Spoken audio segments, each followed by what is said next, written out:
Hey everybody, welcome to another Dark Avengers comic book review. These comic books I will be reviewing were released July 14th, 2010. We have a nice amount of comic books. I'll be honest with you guys, I really wasn't that disappointed this week with comic books. As a matter of fact, there was one comic book that really was freaking awesome.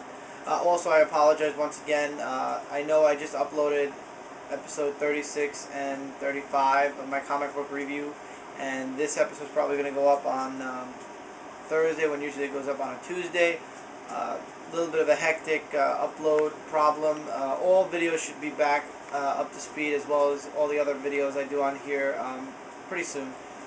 News-wise for comic books, there was a Brightest Day poster. For those of you who are interested, go to CBR.com and check it out. Next week I will post up the poster. I'll print it out and I'll show you guys the poster and give my analysis on it. Not really much other than that, so let's just get into the comic books, yeah. The biggest disappointment, going from worst comic to best, starting with Marvel. The biggest disappointment, Ultimate Comics Spider-Man number 12. No offense, I've seen this so many times, especially in Spider-Man comics before. In this case, Chameleon has taken over Peter Parker's life. He's basically screwing everything up, and then in the end he finds out Peter Parker's Spider-Man, and I just summed up the entire comic book in less than a minute. Storyline is kind of dry, it's boring. I'll be honest with you guys, I was reading this while I was at work, because you guys know I'm working full days now for the summer. This comic was putting me to sleep. Thank God I read this one first. It was terrible. I can't wait for this series to be over. Hopefully things will get better, but this was terrible. It was terrible. Stay away from Ultimate Comics Spider-Man. I know I usually don't say that about Ultimate Comics especially, but stay away from Ultimate Comics Spider-Man until this storyline blows over, because it's not good. Alright, we got two two-part minis. First one, World War Hulk's Spider-Man vs. Thor number 1, and World War Hulk's Captain America vs. Wolverine 1.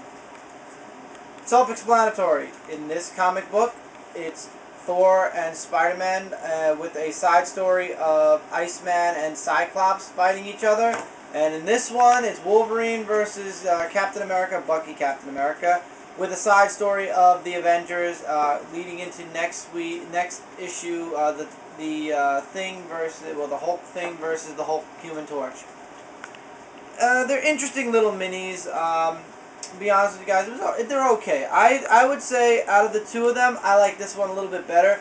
Both of them involve flashbacks.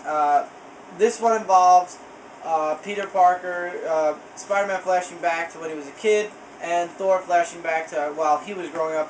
While in this one's case, it involves Wolverine flashing back to his past, where he's about to be tortured by Winter Soldier, who is now Captain America, who was originally Bucky.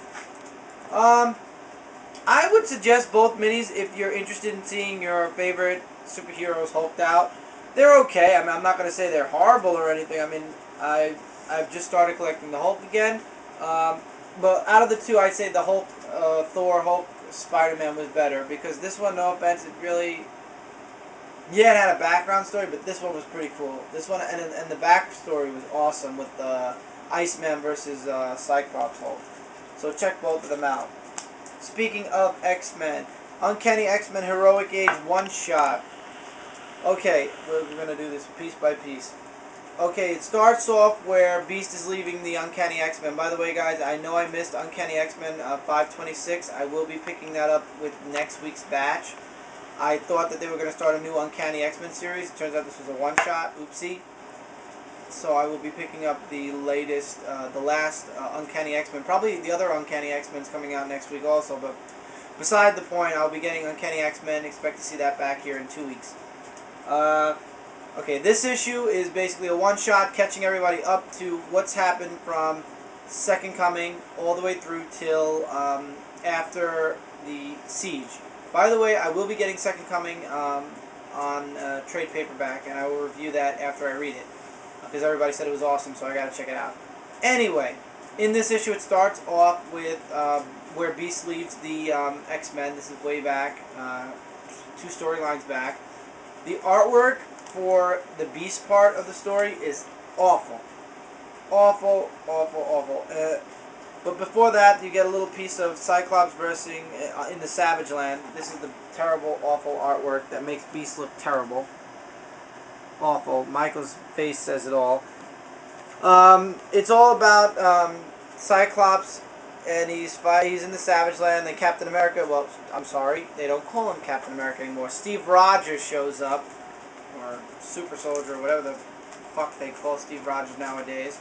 And basically, in the end, all the X-Men get a presidential pardon. Hope is at the Fantastic Four Baxter Building getting examined to figure out what exactly her powers are. And also how her body's taken the ship from the future to the present.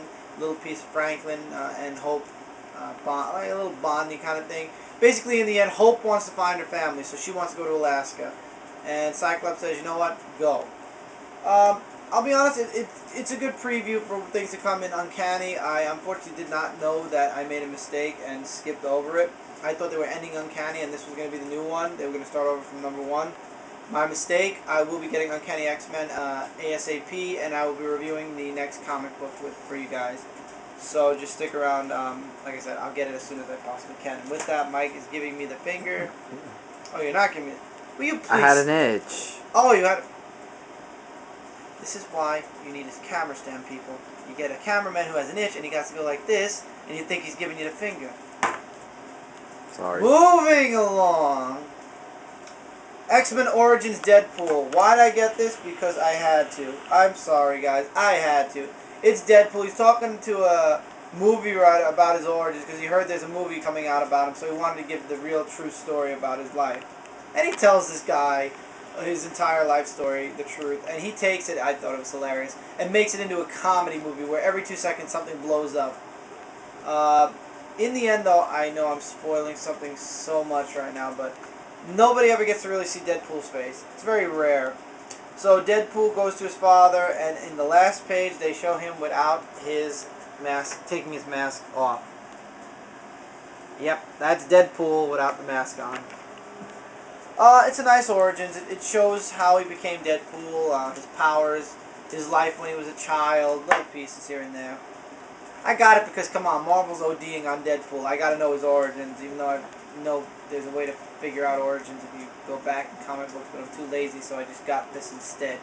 It's nice. I'd say absolutely pick it up. And by the way, definitely pick this up too if you are into X-Men. I'm sorry I forgot to mention that. I was getting a finger before. I thought it was over, but anyway, check out Deadpool. There are other origins, I'm sure, coming out of the X-Men, so depending on what character the origin's about, I'll pick it up if I am interested. If not, then you won't see it, but Deadpool caught my eye. Moving along, the Invincible Iron Man, number 28. Iron Man and War Machine go to Tokyo and meet Detroit Steel. And, yeah. Basically, Miss Hammer says, Tony, you're not into making weapons anymore. Somebody has to take over. And, of course, Tony steps aside. And, you know, he's doing his thing with the electric car. That's all. It's a lot of talking in this issue. Not even very little. There is no action in this actual comic. It's really a lot of reading and a lot of talking. So if you're not interested in reading and talking, skip this. But at the same time, you skip this, you're going to skip the storyline. So get this. But I'm warning you, there's no action in it. Yeah, it's a lot of talking. It's all about Detroit Steel. He's trying to figure out where he saw the Japanese girl behind Miss Hammer before, and you know he's got his old memory block out thing. So he's looking in his records, and I'm getting the finger now. Yes, I'm sure this time. Okay, guys, we'll come back to this in a second. Jeez, you know you got real bad time. I had an itch. I'm gonna itch you. Okay, guys, catch you in part 2.